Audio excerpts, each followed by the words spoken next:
Everybody, welcome back to Contest Prep University. I'm Joe Klemczewski with Adam Atkinson, and today Adam provided a fantastic topic, which I'm excited about, which is accountability.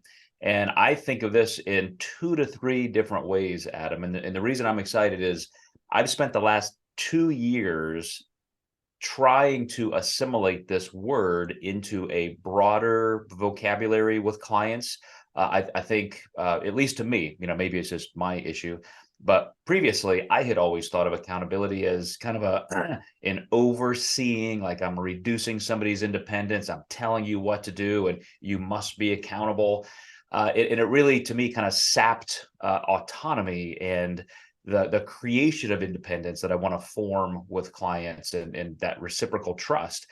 But I've come to realize, I mean, gosh, it's just part of coaching. If we're doing something, you and me, and we hire a coach for something, or we go to physical therapy because of an injury, and we want their expertise. We want them to tell us what to do so we can get better. I always go to things like, professorship relationships in school, or a musical instrument instructor. If I don't have their input on this is what I expect, this is what you need to do to get everything out of this that you can, it's kind of a miss. So I'm trying to look at accountability more that way. And even just a couple weeks ago, as late as a couple weeks ago, in one of our research reviews going through different aspects of goal pursuit, I sent a message to our clients in general and said, especially for 2024, this is something I want to work on. I want to make sure you and me, or you and your coach, are having much more specific discussion about, exact goals you have.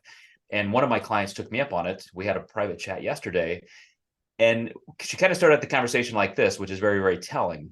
She does have a goal of competing next year. She knows what she wants to look like. She has that vision in her head, what she wants to accomplish. But still, she said, hey, what exactly are we doing? Like, what should I be focused on? And I thought, for right now, for our very specific goals we could be working on in this particular phase, maybe cutting up things like, let's do this by this date and so forth. We just haven't been as clear as we could be. So that's my first swipe at how I view accountability right now between a coach and a client. And I'll kind of save my other 2 examples, once you weigh in here. Yeah, that's a great example. I like that you're being broad about it, because I think a lot of the podcasts out there are like, clients need to be accountable. Well, the process needs to be structured in a way that the client can be accountable. So I think there's a lot of coaches that just blame the client, like they weren't accountable. But it does work both ways. And with dynamic coaching, you really need to determine what works well for you and your client. So I have a great example of a client who worked with me for 2 years, and she had competed once. And then this season, one thing I noticed with this client, she would always send me pictures, but never my weekly summary sheet. And I would always beg her for this sheet. I would usually get it about once a month, but it was usually not filled out that great. One day I just said, do you even want to do this spreadsheet? And she was like, no. She's like, it's the one thing I hate about working with you is that darn spreadsheet. And in this particular case, this client was really close to being ready for nationals, and she definitely didn't fudge her intake by any means. And I said, I just need you to give me a few things. One, your macros for the week, your cardio for the week. If you hit those goals, yes. And then what day you took your refeed on. And if you can just log only your weight every day, that will be good enough for me. So she started doing that. Client accountability was amazing at that point, because I kind of moved my program to be less intense for her. And she ended up hitting the national stage looking amazing. And, we didn't have to have all that data. Would it have been nice? Absolutely. But this is someone I had already put on stage, and we were starting to cover a lot of other topics like posing and suit selection versus the actual macro structure because we knew she was going to get there, and we were in, pre-peak week scenarios with her about 7 to 8 weeks out. So, at this point, I don't need all of that data all the time. We just have to know what you're doing and that you're doing it. Mm. It's a really good point that accountability can look different in different relationships. You with, let's say, 100 clients, but it has to be communicated. This is what we need. How do you prefer this? One of the things that I also consider as you're describing your summary spreadsheet, us using a coaching app where a lot of things are just automated and populated automatically when they're tracking food or weighing in, even their scale can be digitally, Bluetooth connected to the app. You do need trends. When I'm reviewing a client every single week and digging into their data, I am looking for those markers that show me either graphical trends or numerical.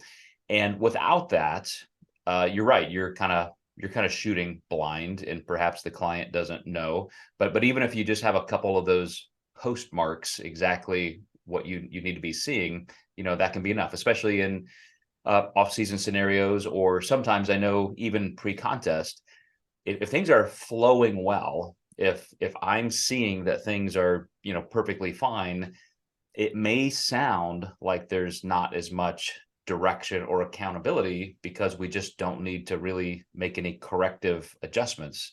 But I wanted to ask you if you see differences, because I never want to be cynical or think that from my perspective, I know how everything is going for every client or cultural, change in general.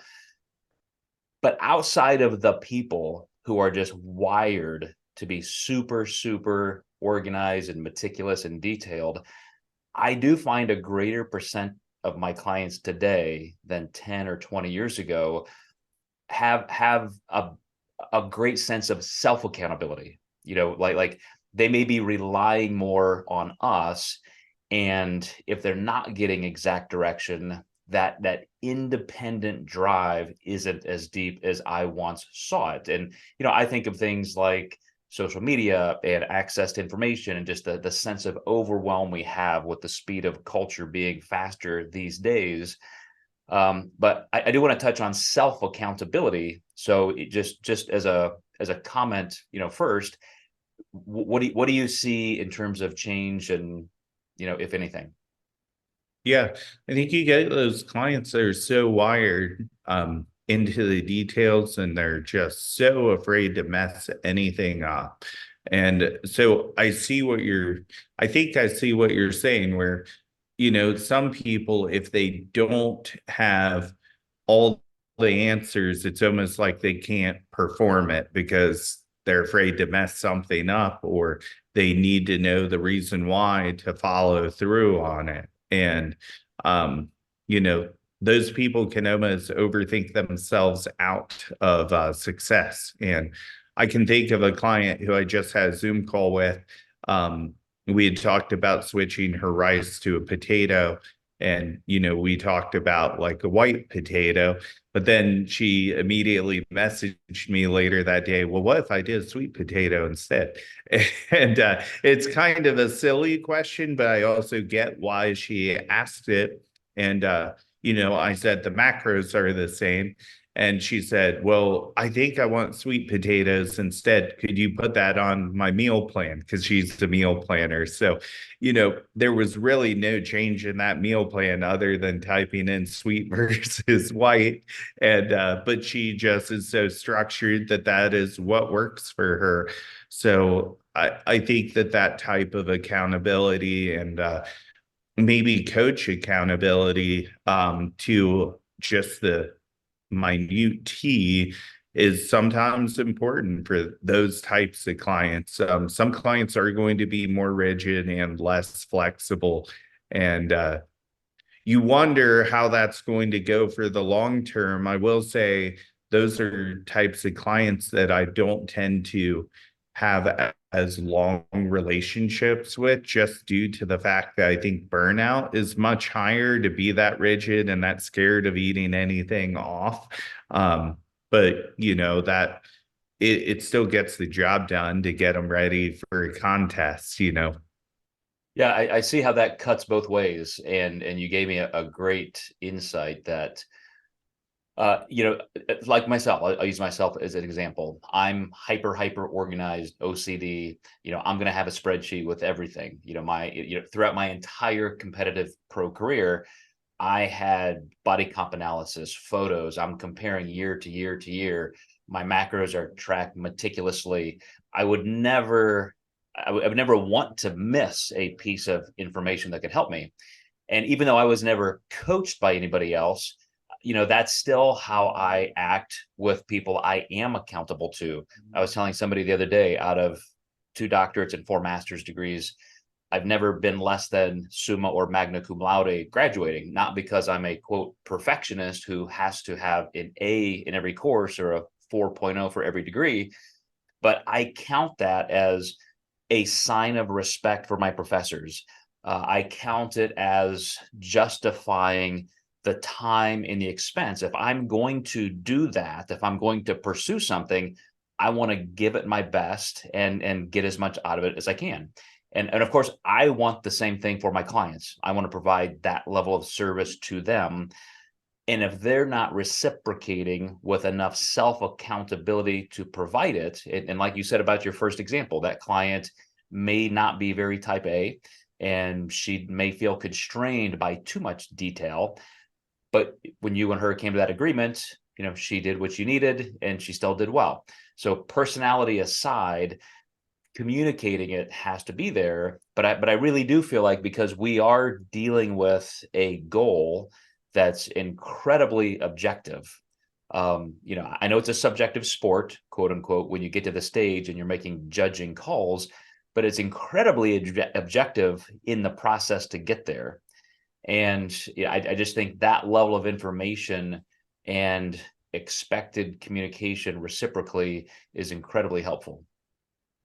Yeah, I definitely agree. And I kind of think of one of my clients, Celeste, who came to me from a super rigid approach. So I guess I have seen someone after that, and someone who's very type A. She had years of folders, Google Doc folders of her prep years, months, progress photos, diets she was on.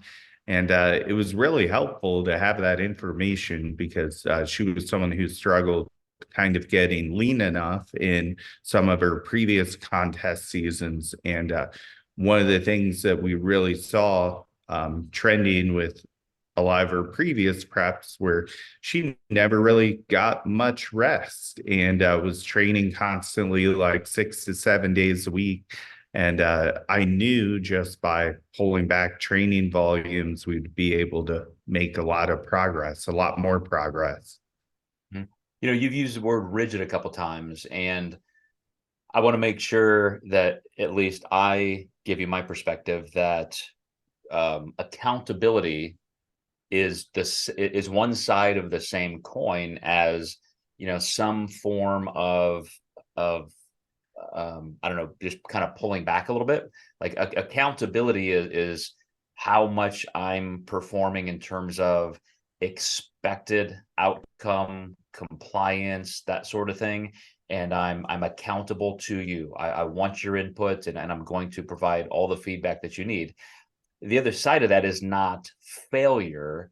It's just having the mindset that even within a set of accountability parameters, we can have flexibility. You know, we can have a diet break, we can have untracked or tracked you know, food increases and so forth. We can have different expectations for even what that accountability is. But I don't consider that necessarily rigidity. I consider it you know, being able to control the structure and the flexibility together, those two sides of a coin. And the accountability is just within that framework of structure and flexibility. We're on the same page. We're shooting maybe for smaller goals within the larger framework of our ultimate goal. And therefore, you know, I feel like, from a client to a coach and a coach to a client, you know, we have that same expectation of accountability. And I kind of like this phrase, wanting to perform for each other. I want my clients to feel like they want to do well, because I'm their coach, and because I'm their coach, I want them to do really well. And so that's the whole package of accountability to me. Yeah, absolutely. I totally agree with that. And there has to be a little bit of rigidity with accountability, but there's also times to kind of take our foot off the brakes too. And I think that's where I really see the contest prep world going is there's a lot of amazing athletes out there right now. And it comes down to being able to keep them in the sport long enough to be successful. I think there's a lot of people who can have a good year or two really quickly. Even on the pro stage, I think we're seeing that as well. There was a girl who went pro, I think her second show, and then qualified for the Olympia. There's going to be more and more of that now. The right people are finding the sport, but it's the ability to manage them well enough as a coach to keep them in it long enough to be successful. Yeah, and I think a lot of that goes to, the concept again of those expectations together. Because to your point about a client who is too hyper rigid, I think it's up to us to make sure we take some stress off of their plate. And that can be another form of accountability we're providing, is to say, wow, you're doing so well, you're doing so much that we just don't need to quite be that far into it. We can take the foot off the gas a little bit. So we do have that longevity for this season and your whole career. I think of the clients, we have our check-ins on Monday for clients, just the way it works out in our schedule. And, I can open up our app and I know exactly what clients are going to have a great amount of structured commentary for me. All their data, progress photos, meals, everything is already in the app that I can look at. But they will also preempt that with some messaging. Hey, Joe, here's what I did for the week, blah, blah, blah. Here's how I feel. Here's what and have all the thoughts and comments. And none of the other people, they just kind of expect me to go through their dashboard, their data, and then come to them. And the people who are preemptively, let's just say, on time and interested enough to provoke that conversation without me having to initiate it, they do tend to do better. I mean, they're just more engaged in the process. But it could be, to your point, they're a little hyperactive sometimes, and they may rely a little too much on your input. And some of those people who are a little bit more passive, that's not necessarily a negative thing. They could be a little bit more chill and relaxed and, in the flow and totally okay with the way things are going. So I don't look at those as, one is good and one is bad.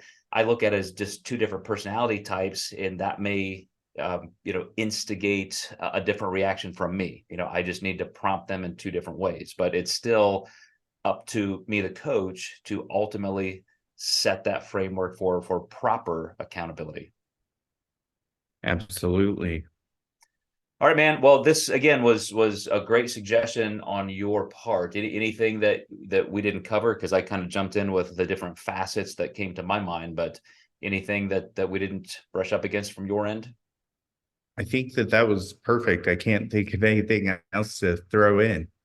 Okay, man. Well, because like I said, I have been thinking about this for a couple years, and going back to my introduction where I said that I've always viewed this terminology as negative. Like, if you have to be held accountable, then you're just not in it. And I totally had to drop that. That was faulty logic on my part. Now I see how important it is in a coaching relationship, and I'm looking for ways to implement it that is more positive. So another open call to my clients, as we finish this year, we look toward next year, let's do a little bit better at just making sure that we're very clean and crisp on what we expect, and provide that mutual accountability where we're performing with excellence for each other. And that's certainly what Adam and I want, coaches and clients to hear, to elevate the entire culture of our sport. So we'll see you guys next time. Thanks again, Adam. And next in Contest Prep University, we will have some more great features.